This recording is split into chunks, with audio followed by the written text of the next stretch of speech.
Time to wrap with Reusse and Patrick. We have baseball starting tonight. It's just not the Twins. Yes, it's just not the Twins. Now, as the Star Tribune made the questionable decision to send the entire staff to the women's Final Four at Target Center, where several things fell through the cracks, including the fact that the St. Paul Saints were in St. Paul, I think, starting on Saturday, and we're going to, be starting the season on Tuesday. And so we didn't really get on that. They did get him in the they did get him in the the future schedule thing, so that's good. But the Saints are supposed to play tonight. Now I looked it up, and Louisville has a 90% chance of rain, so they're probably going to get rained out. But what's interesting is, as of 10 minutes ago, I checked, they still don't have their final roster from the Twins. They still don't, the Twins have sent them like 30 some players, and they haven't told them which ones are actually playing for them. So they don't have a lineup yet. Although left side of their infield should be interesting because they got Miranda at third and Royce Lewis at shortstop.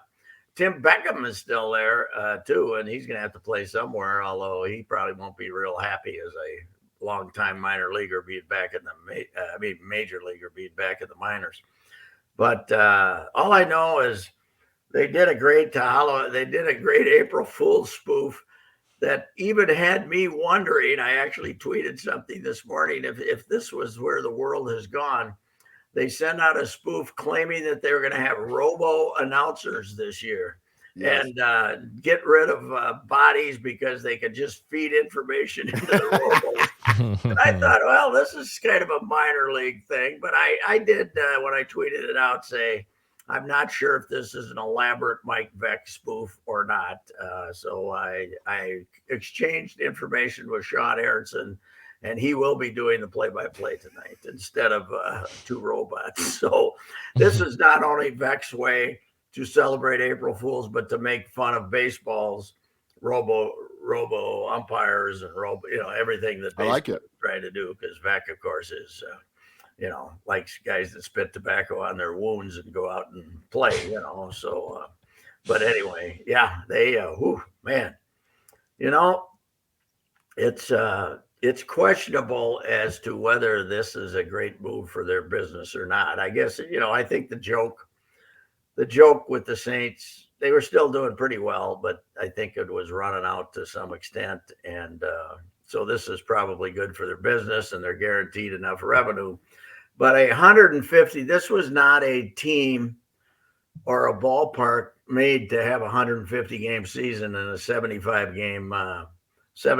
home games, to go till the end of September, because they used to start in the middle of May or late May and play till Labor Day, and it was a summer activity. So it'll be interesting to see how they, obviously they're going to not draw any people in April and May and September. So we'll see how it works out for them. But it'd be, the other thing about it is, if you're the Saints, I know they had a lot of turnover later in the season, as in August in the old way, because teams would start signing guys to fill out rosters.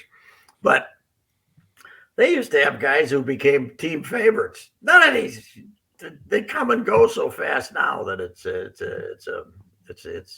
you got to go to see the pig, right? You got to go to see and see the pig. So anyway, their same schedule as last year, week-long homestands and stuff like that. You've got the 5 games? Is it against teams? Schedule, yeah.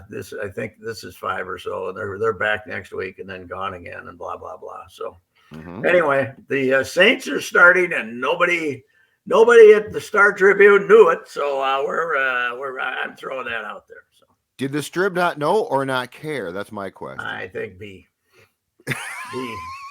But hey, now we're on the bandwagon. Now we got to get on the bandwagon for the Frozen Four. Gophers flew out yesterday. Mankato flying out this morning. Going to be in Boston. They'll have I'm sure they got the media banquet on Wednesday night, right? And give out some awards. Is that the Hobie Baker get put out? the day before the tournament. So yes, yeah, typically. And all three of them are there, right? All three of the finalists. Brink is Denver, right? Yeah, yes, yeah. And All he's three are there. Tonka kid, right? Yeah, he's been Tonka kid. He led the nation in scoring. Ben Myers, Delano, and then the goalie from Mankato are the three finalists. So anyway, that'll Denver, Michigan. Denver will give Michigan a good game. I think everybody thinks Michigan is slight favorites, but I don't know why. I didn't the Gophers played them 4 times and split with them, right? Or no, they lost to them, so they played them 5 times. They played them 5 times because they lost in the Big Ten championship tournament game, 4-3. So anyway, so that'll be this week's with the Twins being iffy. I was happened to be listening to the Seattle broadcast yesterday. I was in the car and listening on the MLB network. It was on last night, and their announcers. No, I saw it on TV, a little bit on TV.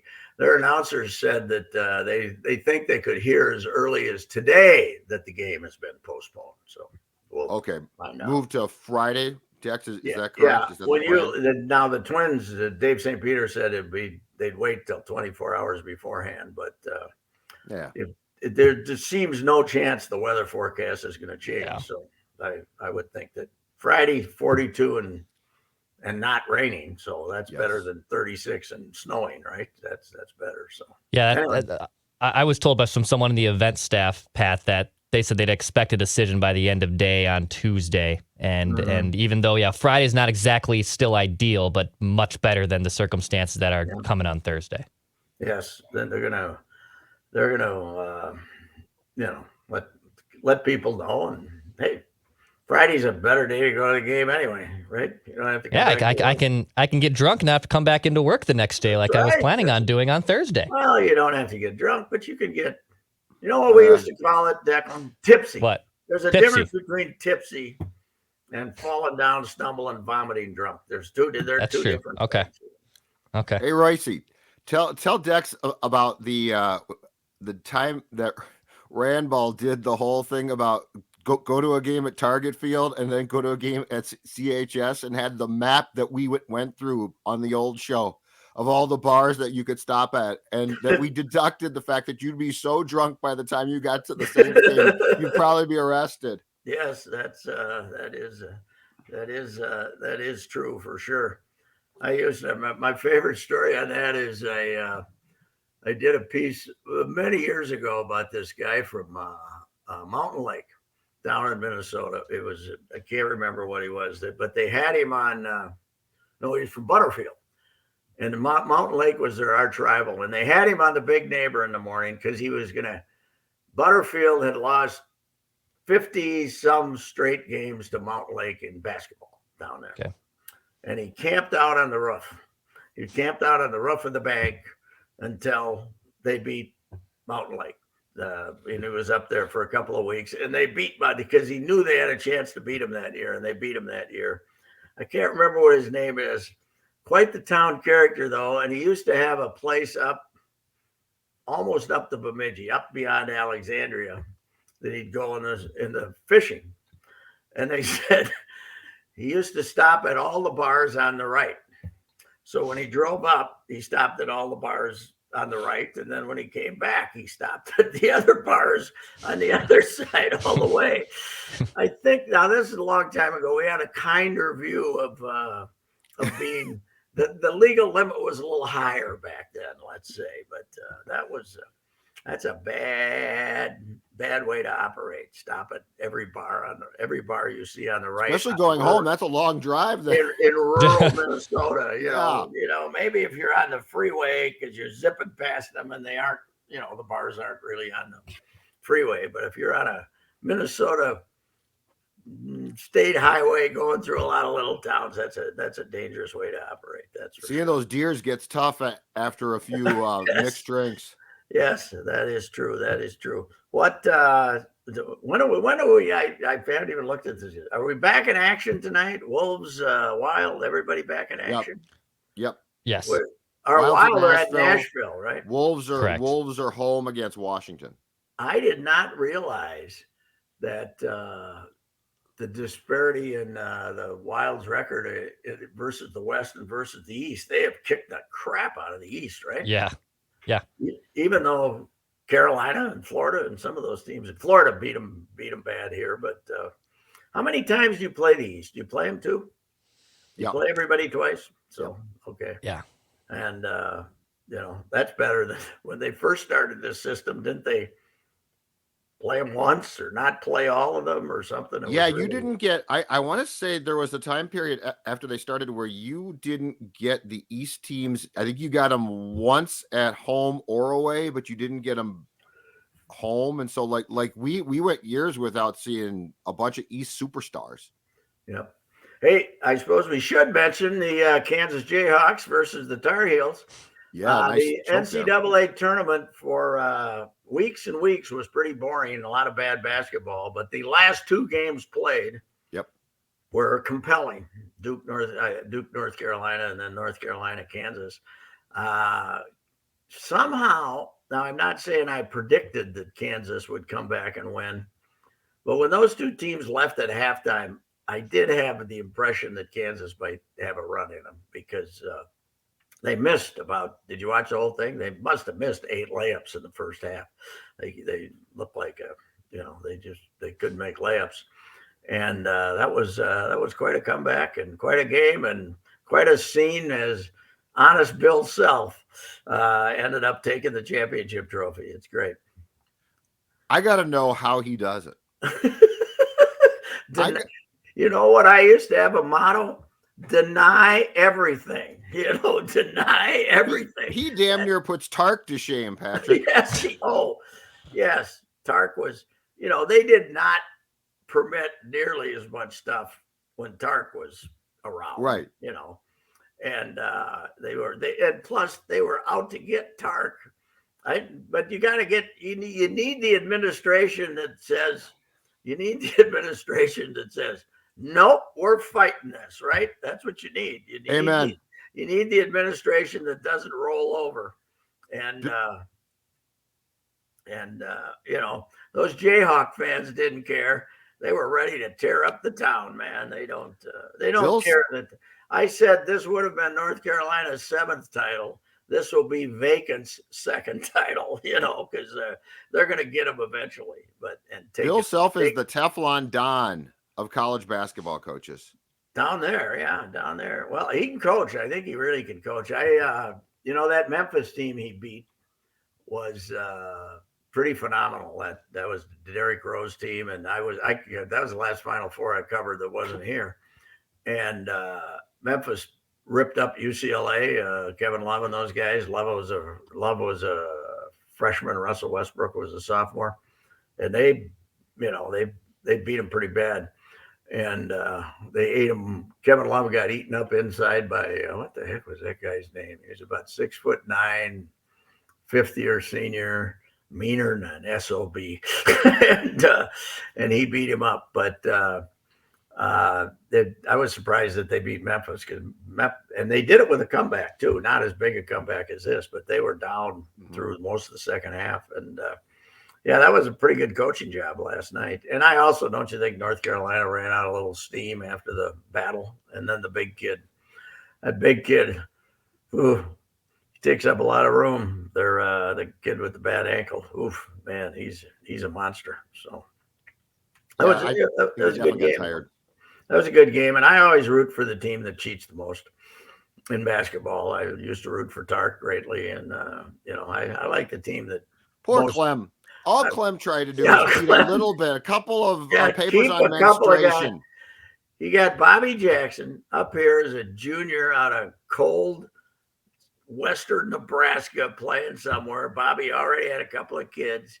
He got him up here, sat him he didn't play for a year, had to do a little hijinks to get him eligible.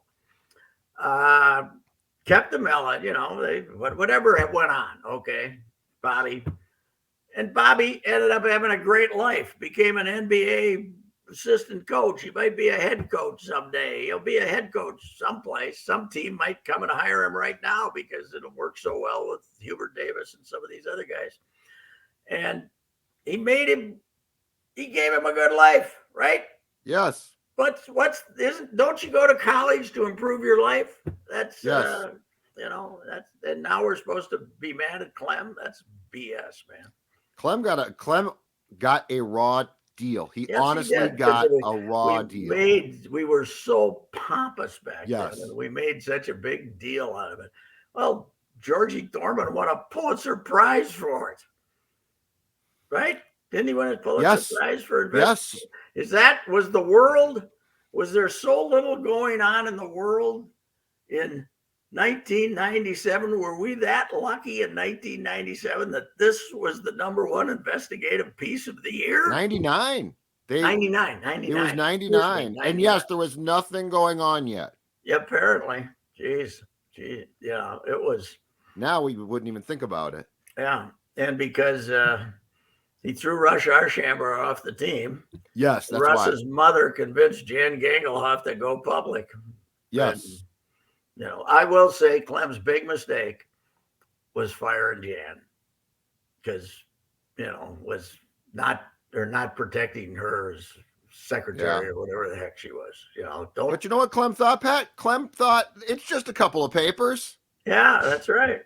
I might get caught, but no one's really going to care. Next thing you know, we got a damn near a federal investigation. And the professors back then were way too serious. I mean, now you can't be ineligible.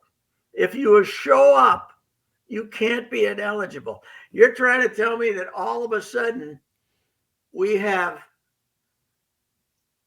85% of our athletes getting 3.5s or something like every quarter, every semester they send out something about it. The highest ever academic standing for the Gopher sports.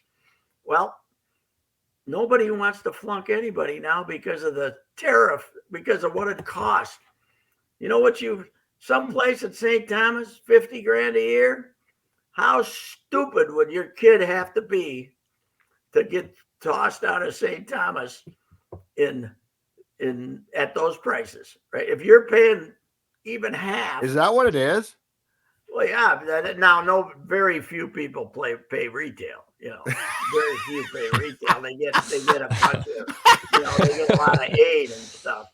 But yeah, I mean, they're all scrambling for enrollees, and all the private schools at the prices they're charging.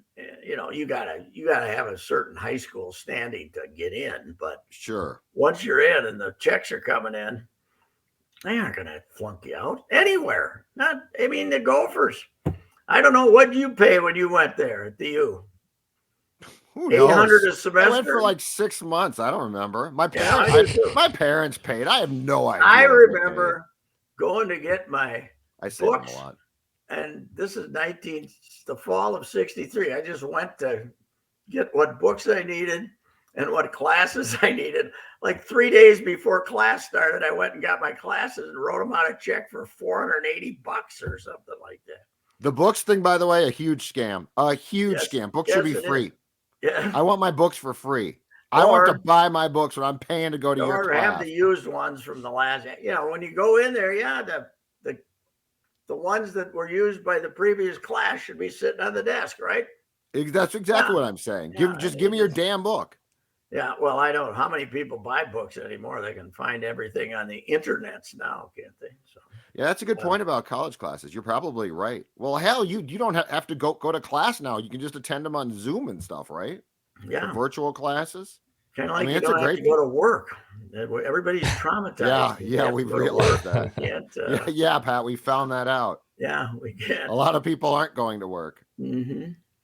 Well, I'm going to be back down at the Star Tribune office today, and I'll see how the suggestions of last week that come on back. Well, we'd like to. You know what you should do, Reusse?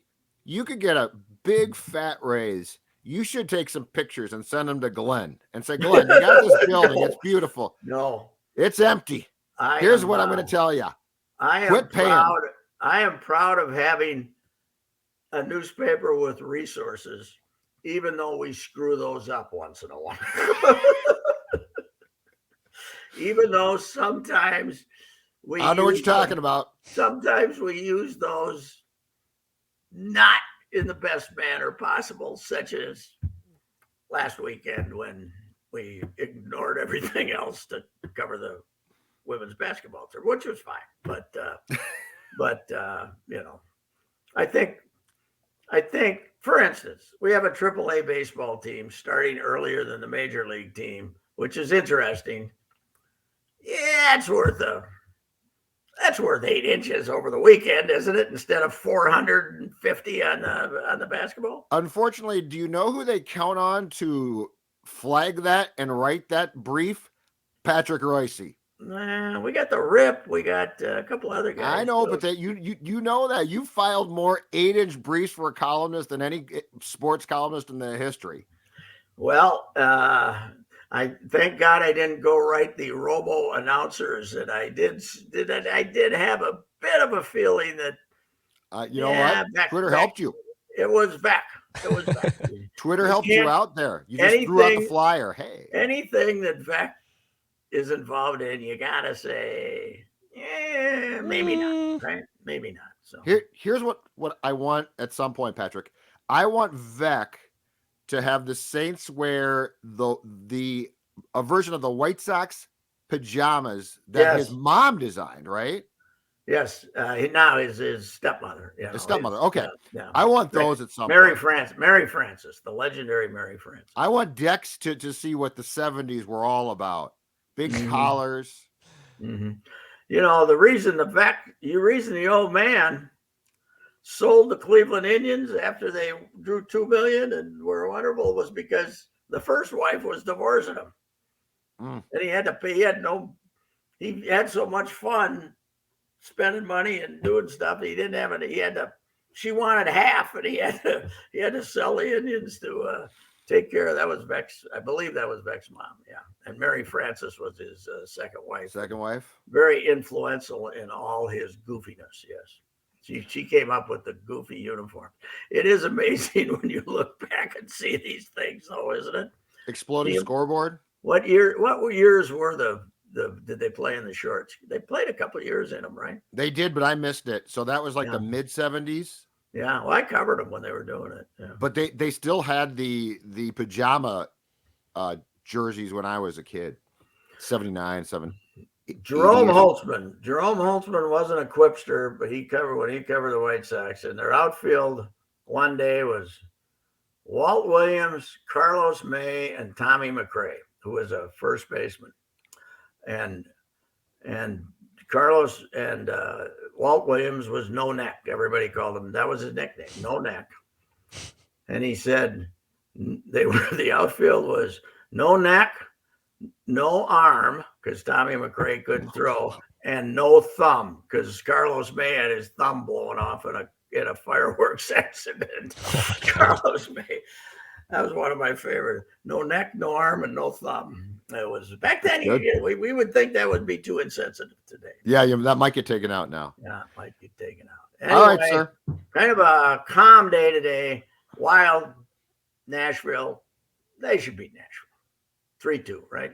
And you're Mr. Puck. You're Mr. Puck. I'm not. You know what? The Wolves should beat Washington. Yes, that's. But it doesn't make any difference. They're not catching Denver anyway. So anyway, that's it. All right. Talk to you tomorrow. Bye. Bye.